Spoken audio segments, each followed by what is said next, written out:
Hello everyone.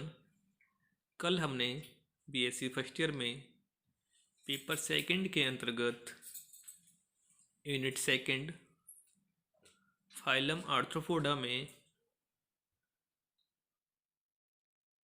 Appendages of पेलिमोन को discuss किया था। कल हमने 19 पेयर्स ऑफ अपेंडेजेज में एंटीन्यूल्स तथा एंटीनी को डिस्कस किया था। आज हम इसके नेक्स्ट सिफेलिक अपेंडेजेज यानी मैंडिबल्स की बात करेंगे। मैंडिबल्स की बात की जाए तो जो पेलिमोन्स के मैंडिबल्स होते हैं उनका जो कार्य होता है भोजन को चबाना या मैस्टिकेशन ऑफ फूड। यह पेलिमोन के लिए भोजन को चबाने तथा उसको डाइजेस्ट करने में हेल्पफुल होते हैं या हेल्प करते हैं। इसको आगे पढ़ने से पहले इसके डायग्राम को देख लेते हैं। अगर टिपिकली मैंडिबल्स की बात की जाए तो पूरा का पूरा मैंडिबल्स कॉक्सा के द्वारा परफोरेटेड होता है यानी परफॉर्म्ड होता है। कॉक्सा का ऊपरी एंड यानी जो हेड वाला रीजन है वो दो भागों में बंट जाता है और दो प्रोसेस की फॉर्मेशन करता है, जिसमें अपर प्रोसेस इंसीजर्स कहलाती है और जो इसकी लोअर प्रोसेस होती है वो मोलर प्रोसेस कहलाती है। इंसीजर तथा मोलर प्रोसेस में टीथ प्रेजेंट होते हैं। जो इंसीजर्स वाला प्रोसेस है इसमें 3 टीथ होते हैं, जबकि मोलर वाले रीजन में 5 to 6 टीथ प्रेजेंट होते हैं, जो कि भोजन के यानी फूड के मैस्टिकेशन में हेल्प करते हैं। इसके राइट हैंड की तरफ हेड वाले पोर्शन से एक शॉर्ट बेसिस की फॉर्मेशन होती है।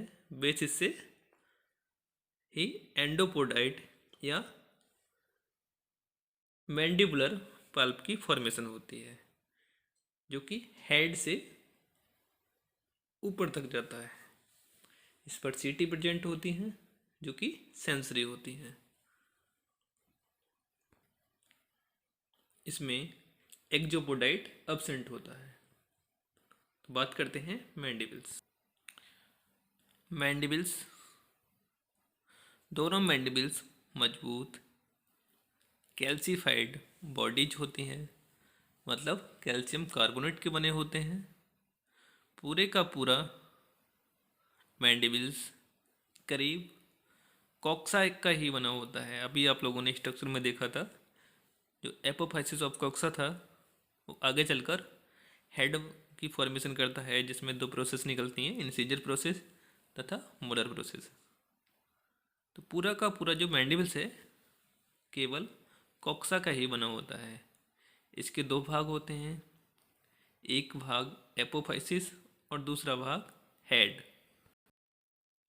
हेड से 2 प्रोसेस बनती हैं, जिनमें से एक मोलर प्रोसेस होती है जिसमें 5 से 6 टीथ होते हैं, जबकि दूसरी प्रोसेस इंसीजर प्रोसेस कहलाती है जिसमें 3 टीथ प्रेजेंट होते हैं।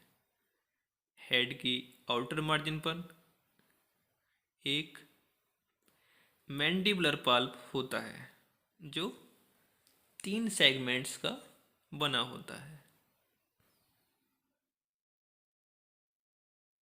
जो 3 खंडों का बना होता है, जिसमें से पहला खंड बेसिस और शेष दोनों खंड एंडोपोडाइट को दर्शाते हैं।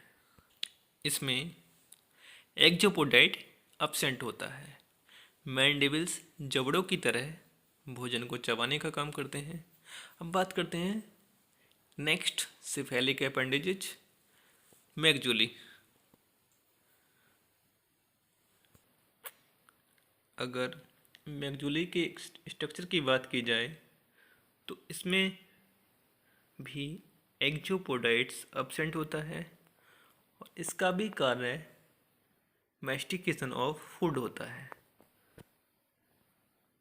इसका अपर पार्ट बेसिस कहलाता है और लोअर पार्ट कॉक्सा कहलाता है। और ये जॉर्ज की फॉर्मेशन करता है आपस में मिलकर। इसकी आउटर मार्जिन से एंडोपोडाइट की फॉर्मेशन होती है जो आगे चलकर बाइफरकेटेड हो जाता है, जिस पर सीटी प्रेजेंट होती है। तो बात करते हैं मैगजूली। ये छोटे पतले पत्ती जैसे अपेंडेजेज होते हैं। इनमें कॉक्सा तथा बेसिस स्पाइन से ढके होते हैं और अंदर की ओर मुड़कर ग्नेथोबेसिस बनाते हैं। इनका एंडोपोडाइट एपेक्स पर दो भागों में बट जाता है। इसमें एक्जोपोडाइट अब्सेंट होता है। इनका काम भोजन का मैनिपुलेशन तथा मैस्टिकेशन होता है। अब बात करते हैं फिफ्थ सिफेलिक एपेंडेजेज की, मैगजिला या मैगजिली। अगर मैगजिला के स्ट्रक्चर की बात की जाए तो इसमें एक शॉर्ट यानी काफ़ी छोटा कॉक्सा होता है, जैसा कि आप देख पा रहे हैं, और एक काफ़ी बड़े साइज का एक्जोपोडाइट जो कि मैंडिबल्स तथा मैगजूली में अब्सेंट था, लेकिन मैगजिला में काफ़ी बड़े साइज में पंखे के समान एक्जोपोडाइट या स्केफोग्नेथाइट या वेलर या एक्जोपोडाइट प्रेजेंट होता है। जैसा कि आप देख पा रहे हैं, ये एक फैन लाइक स्ट्रक्चर होता है। इसके आगे की तरफ एक सॉल्ट एंडोपोडाइट, ये एंडोपोडाइट प्रेजेंट होता है और इसका जो बेसिस है, बेसिस वाला जो रीजन है, वो दो पार्ट्स में बंटकर ये गिनेथोबेस या जॉर्ज की फॉर्मेशन करता है।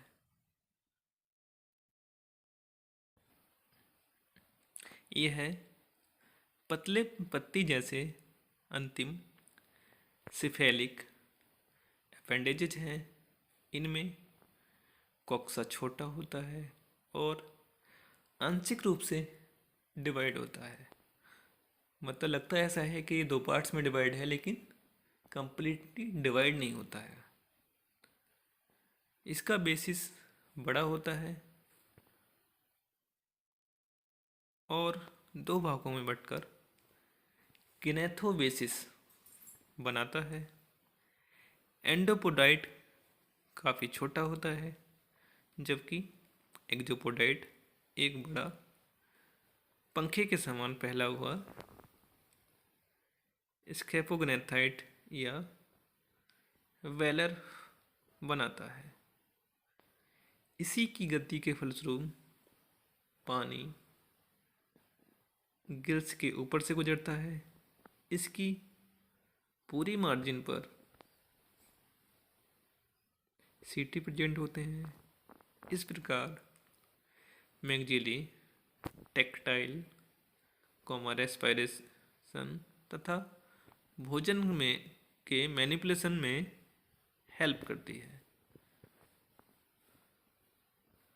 तो हमने सिफेलिक अपेंडेजेज के अंतर्गत एंटीन्यूल्स, उसके बाद एंटीनी, मैंडिबल्स, मैग्जुलनी तथा मैग्जिली या मैग्जिला को डिस्कस किया।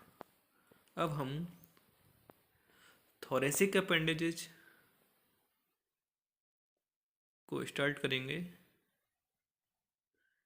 थोरेसिक अपेंडेजेज की बात की जाए तो यह 8 पेयर्स होते हैं, जिनमें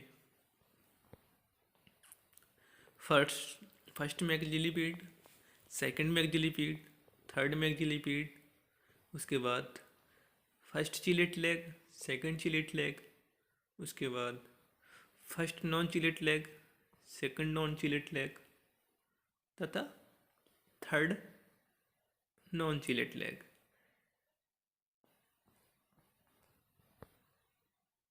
आज जो हमने डिस्कस किया antennules, antennae, mandibles, maxillae, maxillulae. उसके बाद थोरेक्स में जो स्टडी करेंगे first, second, third maxillipeds and first to fifth walking legs, जिनको कि थोरेसिक अपेंडेज बोलते हैं। तो स्टार्ट करते हैं फर्स्ट मैग्जिलिपीड्स। थोरेसिक अपेंडेज में फर्स्ट मैग्जिलिपीड की बात करें तो इसका कॉक्सा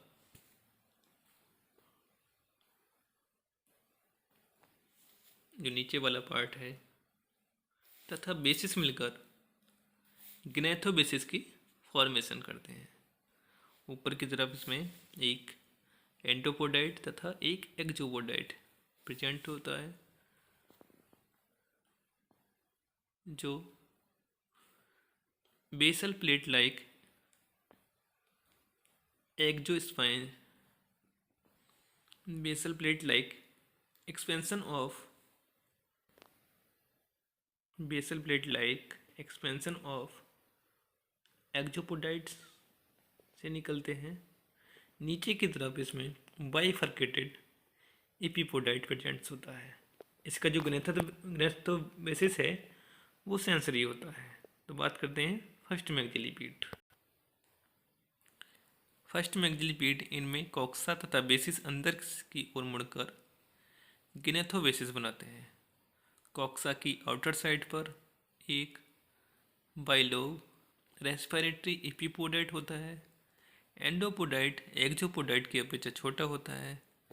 एंडोपोडाइट के आधार से एक प्लेट नुमा प्रोसेस निकलती है, जिसे एक्सोपोडाइट तथा एंडोपोडाइट एक्सोपोडाइट तथा एंडोपोडाइट पर सीटी प्रेजेंट होते हैं।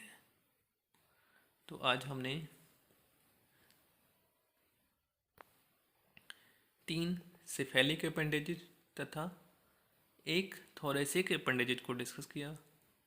कल हम इसके नेक्स्ट अपेंडेजेज को डिस्कस करेंगे। Thank you.